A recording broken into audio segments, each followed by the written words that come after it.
Phoenix Books presents Crystal Line by Anne McCaffrey.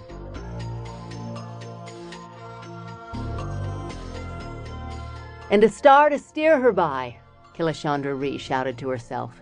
Not that Lars Dahl could have heard her over the roar of the sea crashing against the bow of the Angel. She pointed to the first star of the evening and looked back at him to see if he was watching her. He was, and nodded, his grin showing his white teeth against his very tan skin. She was nearly as dark as he was after their circumnavigation of the main continent of Ballybran. But Lars always looked the complete captain, especially as he was standing now, his straddled legs bracing his long, lean body on bare feet against the slant of the deck, strong hands firmly on the spokes of the wheel as he kept the Angel on the starboard tack. Killashandra sighed. She almost didn't want this voyage to end, and yet this kind of voyage, therapeutic though it was not quite enough to ease the surge of crystal in her blood.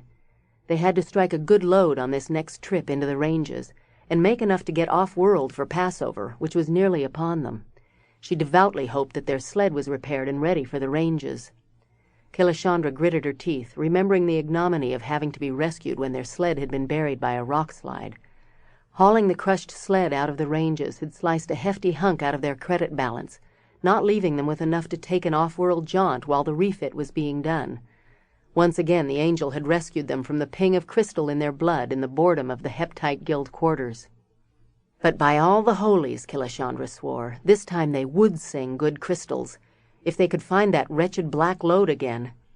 Communication crystal was always valuable.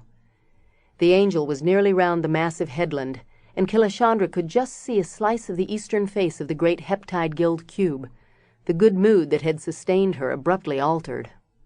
"Back to the old grind," she muttered, anticipating Lars' next words. "Back to the old grind, huh?" Lars bellowed, motioning for her to join him in the cockpit. She rolled her eyes and made her way astern. As she came even with him, Lars reached out an arm and hooked her to his side, smiling down at her. She let herself be held against his long, strong body. She knew him so well. Was that such a bad thing for a crystal singer? Especially when memory began to erode. She glanced up at Lars' profile, elegant despite his peeling nose. Lars Dahl, the constant factor in her life. "Hey, Kila, Lars! Lanzecki wants to see you as soon as you dock," the harbor master yelled as he caught the line Kila threw at him. Lars grimaced at Kila as he shut down the engines. "I'll keep an eye on the boat," the harbor master said. "Sure, Pat," Lars said as he checked the mast stays. Then he scooped his duffel bag off the deck and gave Pat a... Sample complete. Ready to continue?